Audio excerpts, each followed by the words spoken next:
What's up, guys? Rayboss here. And I've got a little story for everyone. So when I was little, in middle school, I used to play a game called Ragnarok Online. And it was great. The gameplay was super fun, the progression was super fun, the social aspect was super fun, but it had lots of flaws too. So, after discovering how great Ragnarok Online was, I always had this feeling I can't wait for an iteration of this that's even better, And at first I thought Ragnarok 2 was going to do that, but it wasn't. Then I thought Tree of Savior was going to be that, but it wasn't. And about 10 years ago, I finally got it into my head, kind of toying with the idea that maybe I should do it myself. Maybe 8 years ago I got this idea. But who am I to make a whole game, right? So I was just, basically for 8 years, I've been waiting, every now and then, every couple months, I'll just search around the internet, seeing if there's some kind of game that kind of captures that same magic as Ragnarok Online. And I'm always disappointed to find out the answer is no, there isn't. So lately, after Last Epoch, if you look at my channel, it's mostly Last Epoch, right? I've just been playing random games, and I'm just kind of disappointed. Most games are just not fun nowadays, in my opinion, right? All the AAA games are just miserable. I don't want to even get started. Don't get me started, okay? I'm not going to talk about it. But even indie games, because, there's, one developer, two developers, six developers. There's not that many people on these teams. I feel like indie games kind of fall flat oftentimes. I'll be playing a roguelike, and, no offense to the genre, guys. I'm not trying to offend anybody, but, it's not interesting to me to get an upgrade that makes me do 10% more damage, and then all the enemies have 10% more HP. That's, boring. Where's the fun, Or having, a skill tree where I can just, I'll eventually unlock everything, right? There's no choice. There's no consequences, But Ragnarok Online had choices and consequences, right? If you pick the wrong skill in your character, you got to remake the character. It's a little too punishing. I'm not going to be that punishing with my game. Long story short, guys, I'm making my own game. It's over. I'm done with this, waiting around for somebody else to do it. I'm going to do it.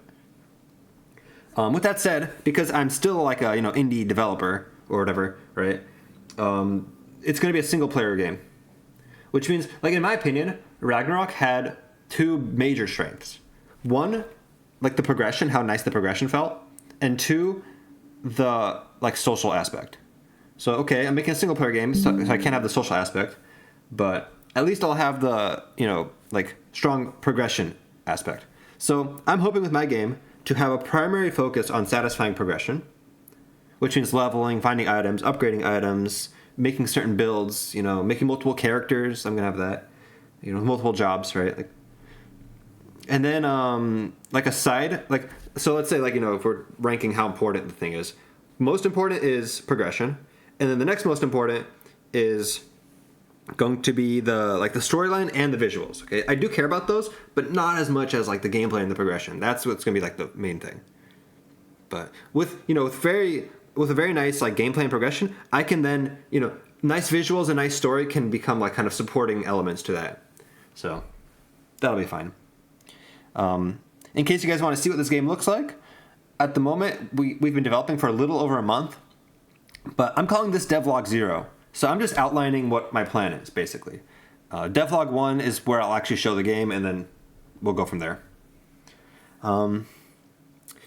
But I'm not only drawing from Ragnarok, okay? I'm not just taking Ragnarok and copying it. It's still going to be a unique game.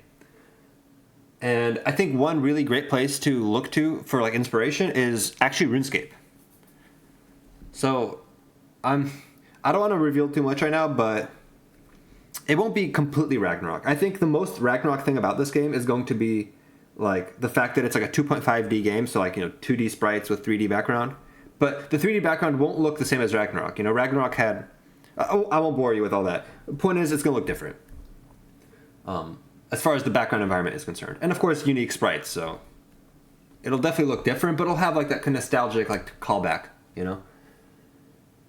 And the job system, we're going to have job system, so that's going to be pretty similar. But of course, unique jobs.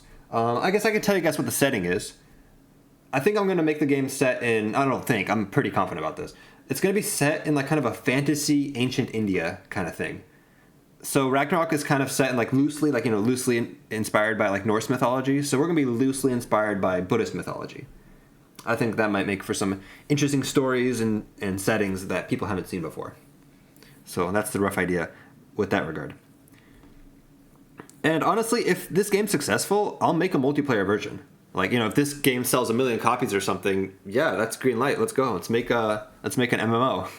Everyone like laughs about indie devs making MMOs, but we're not making an MMO here.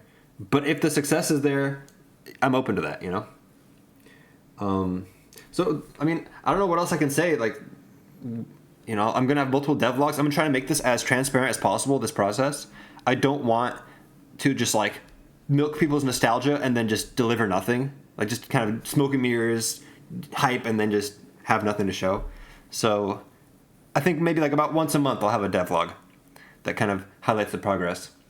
Our team is, at the moment, a developer, like a coder, a pixel artist, and we have a 3D environment guy who hasn't started work yet, but once we get him everything he needs to get started, we can start on that.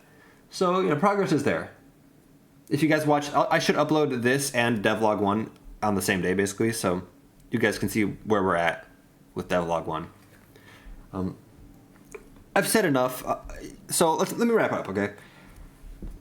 Firstly, I think if you guys want to follow this project, you should join the Discord. My Discord's mainly Last Epoch, but I'm going to convert that into this project here. So join that.